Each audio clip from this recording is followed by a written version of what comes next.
Welcome back to the channel. It is after the first night of the draft, and I'm going to be doing a series of different videos. This first one is going to be the most surprising slash shocking picks of day one of the NFL draft, and we have the main one here, as you can see on the screen, which is Michael Penix Jr. selected pick number 8, unbeknownst to almost everyone. An absolute stunner of a pick.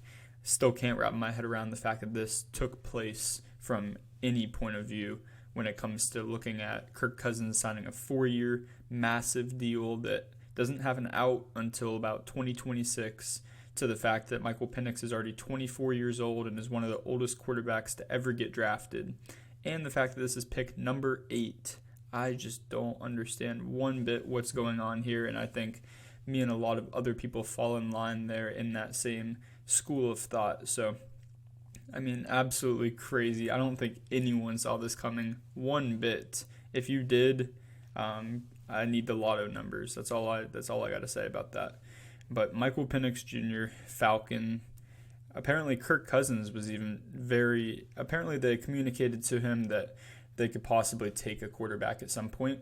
But for it to be at number 8 overall in the first round, I think, as reports came out from Diana Rossini, that even he was caught completely off guard in that way, obviously knowing that they possibly would dip in a quarterback, but I bet he didn't think it was number 8 overall. So that leaves us in a very interesting, I'm not a Falcons fan, but that leaves just everyone wondering what is going on in Atlanta. And yeah, I could not tell you. The second most shocking and surprising pick of the night isn't the fact that Bo Nix is a Bronco, but it's the fact that it occurred at pick 12. With 6 quarterbacks running off in the first 12 picks, which is so crazy. I mean, I just did not predict that. Although there was rumors about the Raiders liking Penix and the Broncos liking Bo Nix, I just didn't see all of these quarterbacks going off the board as early as they did, and I was wrong for sure. I think a lot of people kind of predicted, one of these guys going at 12 or 13 to a Broncos or a Raiders, but definitely not 6 quarterbacks in the first 12. I know that wasn't a common take there. So this is definitely a shocker just because of the fact that I thought the Broncos could definitely trade back, maybe with like the Eagles at 22, and then take Nix and gain some draft capital and take him at a much more conservative spot at like a 20s pick. But no, they took him here, and apparently the only quarterbacks that they had above Bo Nix on their draft board were Caleb Williams and Jaden Daniels. So, I mean, that shows you how they see him, and apparently they're very confident in him.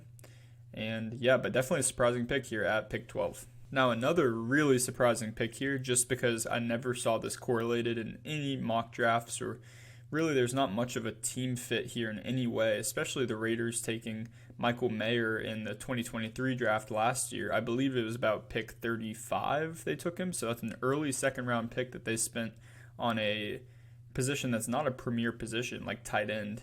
And here they are at pick 13, their first-round pick in the draft, going best player available, which honestly I think is a great strategy for them, especially a team that tends to miss on some picks here, reaching for team needs and a fit that hasn't gone very well in recent history. So Brock Bowers here definitely did not see the Raiders as a possibility for him, but I don't think it's a bad pick, especially seeing him more as a receiving threat than a tight end. I know tight end can be deceiving if you're just not too versed in what Brock Bowers brings to the table, but he brings much more than a inline tight end that can only block. I mean, he is such a receiving threat, and I think whoever they end up getting at quarterback this year, they missed out clearly with the 6 guys going in the top 12, and they happened to be at 13, couldn't pull off a trade up. But whoever in the future is their quarterback will have a great outlet to go to.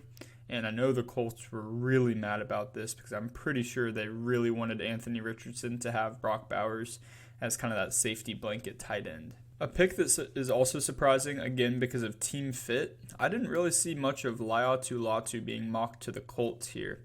And I think when Bowers went off the board, I'm pretty sure that was their plan A. But I think when Bowers went off the board, they kind of pivoted and started looking more at that defensive line.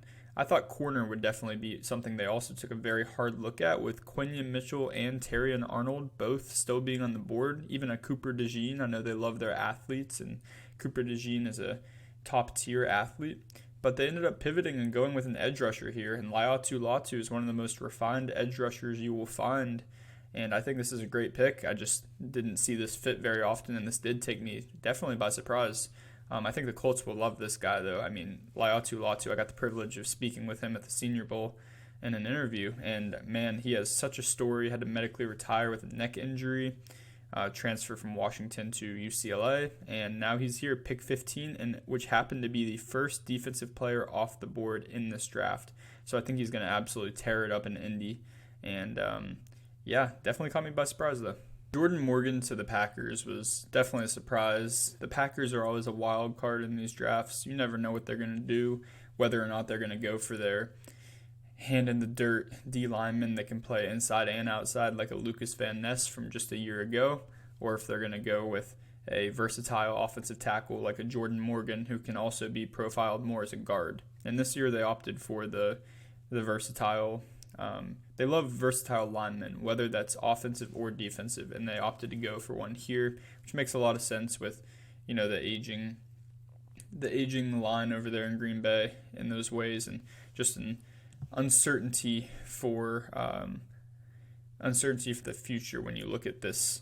When you look at this line, and when you look at the fact that they do have a franchise quarterback, hopefully in Jordan Love, who really just stepped it up, and obviously we got to watch the fruits of that at the end of this past season. So I think Jordan Morgan isn't a bad pick. A lot of people are going to see him down the board in mock drafts and stuff and say, whoa, big reach. Yes, but if you look at the way that this team approaches their versatility that they want their players to have on both offensive and defensive line, it does make sense. So I don't think it's as crazy, but it's definitely a shocker. It's something that I would label as did not see that coming.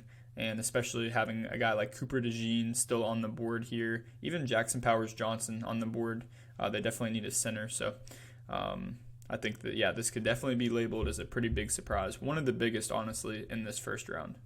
And for my last surprise, shocking pick of the draft, it's going to be Ricky Pearsall at pick 31. Ricky Pearsall is a great player, and many people aren't familiar with his game, as some would say. And I think that he is in that category of that second tier, I guess more of the third tier of wide receivers that really, it depends on your preference and what you're looking for. And the 49ers are looking for more of a guy like him. Pick 31, still a bit strong for a guy like Pearsall, though. I could see a mid-second round usual grade on him, and that's where I thought he would go, is in that slew of receivers that's like the Legettes, the Corleys, the Pearsalls, the Roman Wilsons, those of the world, that tier of receiver. But no, he slides in here, gets a fifth-year option, pick 31 in the first round. Definitely a pretty big shocker here. Yeah, gone before A.D. Mitchell, Ladd McConkey, some pretty notable names here. So definitely would label this one a shocker. Again, in that top tier of shockers in this draft, Michael Penix takes the cake for sure. But this definitely is labeled up there. Thank you guys so much for watching. I will continue to do coverage going into round 2 and 3 tomorrow, and then again on Saturday for rounds 4 through 7. I hope you guys continue to enjoy the content and have a blessed day.